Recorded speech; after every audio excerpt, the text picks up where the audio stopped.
Hello friends, today I'm going to show you how to make Shooky from our BT21 line friends, and I have my little pattern right here in front of me. I actually cropped it.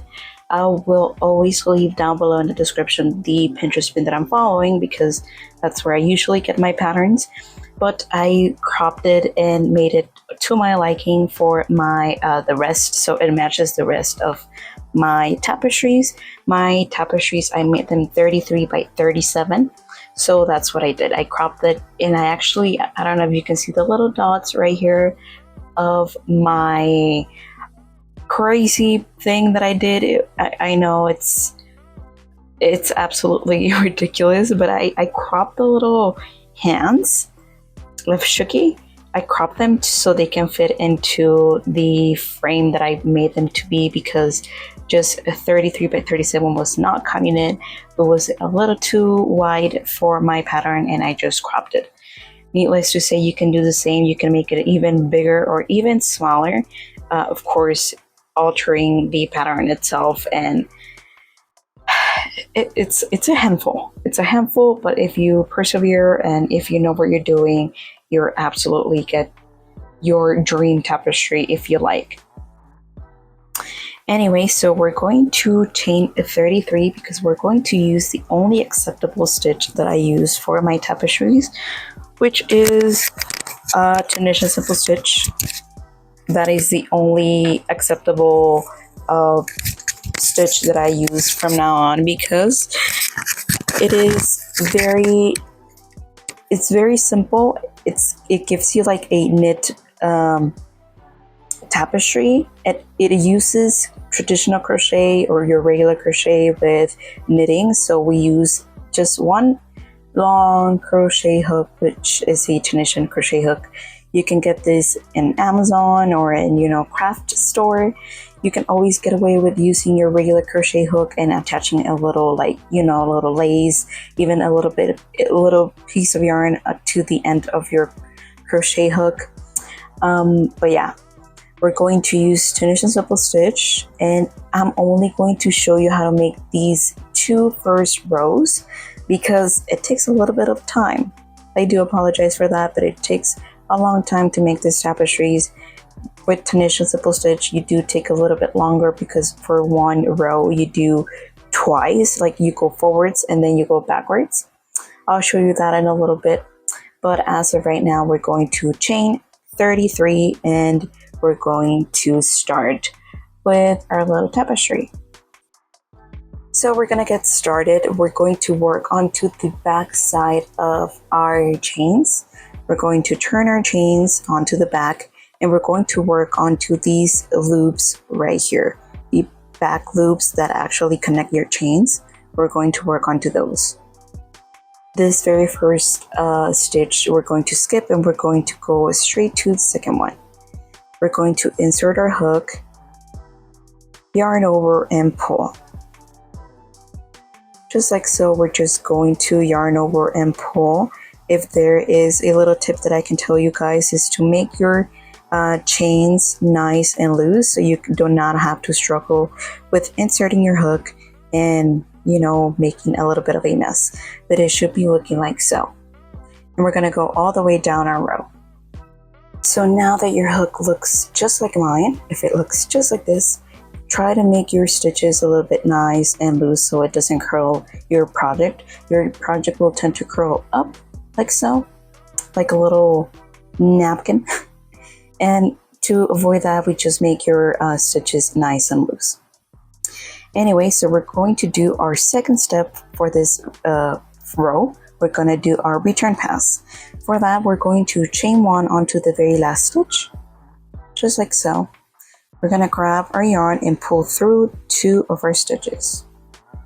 Pulling through two, all the way down our row. Of course, I think the most obvious tweak that I made to this pattern was the background color.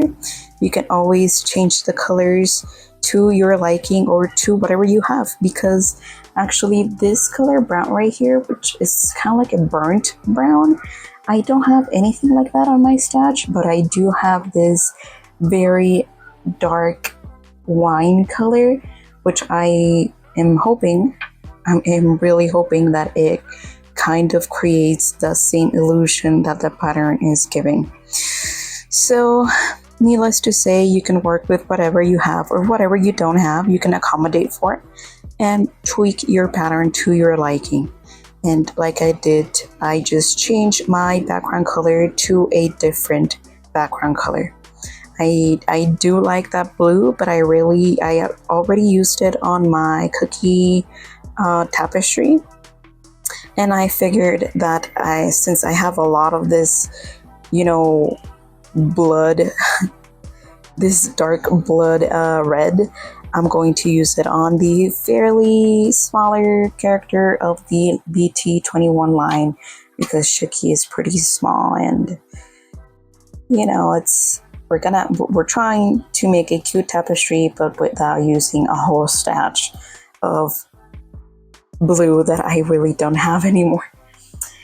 Okay, so enough of my yapping. Next row, we're going to count our stitches, or we're going to count our squares for the pattern. Of course, each square corresponds to a stitch, so we're going to count the number of these blue just to make it a little bit easier on myself on how I explain this. My blue is going to be the red, or you can use whichever color you want. But for this particular pattern, we're going to count those blue squares. So this second row right here is 9 squares, and as you can see, the rest of our little feet of Shooky are also going to be 9. But for this second row, it's going to be 9. So always counting this stitch as 1, we're going to insert our hook onto the very front loop of our previous row. So now we have 2 stitches on our hook. Try to make them nice and loose so that your pattern or your project doesn't warp.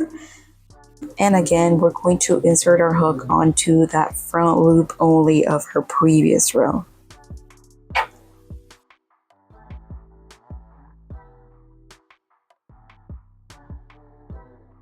For 9 background color stitches. And now we're going to start with our outline, which is 1, 2, 3, 4, 5 black little squares, which will correspond to 5 black little stitches. We're going to do exactly the same. We're going to insert our hook onto the front post only of our previous row, and instead of yarning over with our background color, we're going to yarn over with our black. And we're going to continue and do so for 4 more stitches to a total of 5 stitches.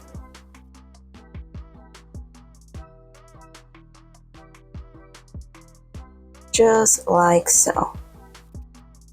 We then now have 1, 2, 3, 4, 5 in between background stitches between both of our legs. So we're going to drop our black and we're going to pick up our red or our background color. We're going to continue and yarning over and pulling our stitch, making sure that this piece of back yarn is nice and loose so it doesn't create the tension right here between our feet, and it's nice and loose. And we're going to do this for 5 stitches.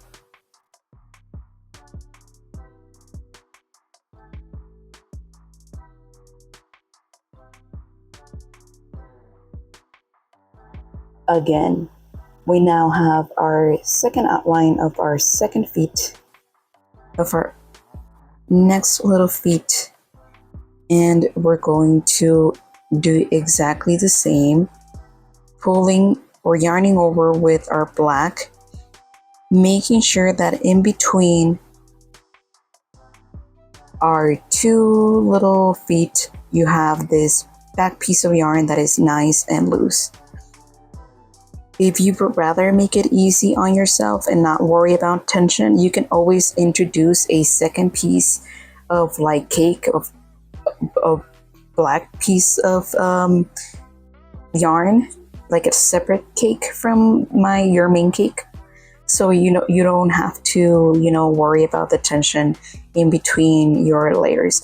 I'm probably gonna do that on my next row, because as you can see, like, we have the outline only being black, so we just don't want to waste our black yarn going through this side all the way to this side. On your back side of your project, you'll have like long lines of wasted piece of yarn, and we don't want that. So I do suggest that you switch up to a second piece of cake for your second part of your tapestry, if that makes any sense. And we're going to continue and do so with our red. You can also do that with our background color, since there is a little bit of like overlapping with the black and the background, so you can have two pieces of yarn in here. And we're going to continue and pull our background color stitches to our hook. And now our second row should be looking just like this. And we're going to do our return pass for our second row. We're going to chain one onto the very last stitch. This is going to be true for the rest of our project.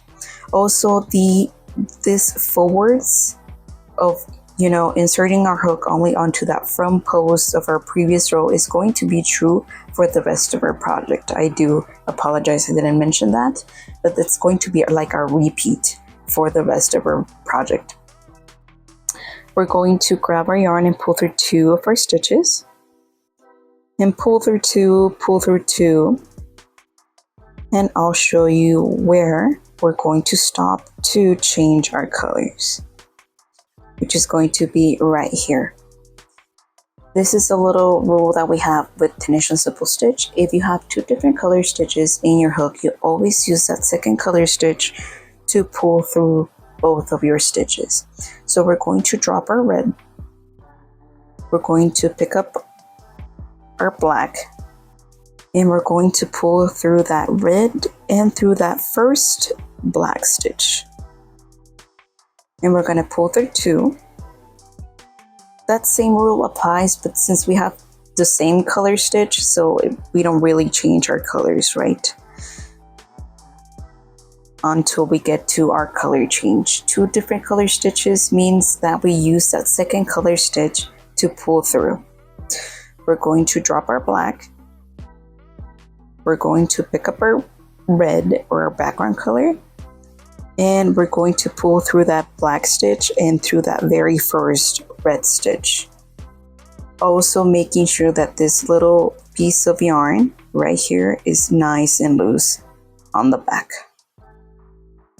We're going to pull through two, pull through two, pull through two, pull through two, and do our color switch.